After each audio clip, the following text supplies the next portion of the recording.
Video title দেখে নিশ্চয়ই বুঝতে পারছো যেটা কিসের ভিডিও হতে চলেছে। হ্যাঁ, এটা জন্মদিনের বিকেলের সময়ের ভিডিও।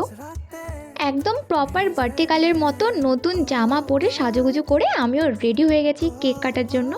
আর এই যে প্রত্যেকবারের মতো দিদিকে অনেকবার বলে বলে একটু রাজি করানো হয় আমার একটু ভিডিও আর ছবি তুলে দেওয়ার জন্য।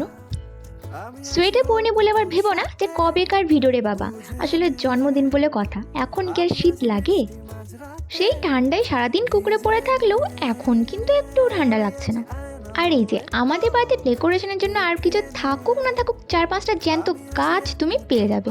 আর স্পার্কেলটা আমার দিদি অনেক জ্বালানোর চেষ্টা করেছিল, তো জানি না কেন পারলো না, লাস্ট অব্দি আমার দাদুই জ্বালালো। আর কেক কাটার পর আমি অপেক্ষা করি না যে কে আমাকে কখন খাবে, আমি কেটে নিজে খেতে লাগি। আর শীতকালে রাতের মেনু মানে হয় কড়াইশুটির কচুরি না হলে পালং পুরি, তো মা বানিয়েছিল পালং পুরি আর চিকেন কষা। তো চলো আমি এখন খেতে থাকি আর তোমাদেরকে বাই।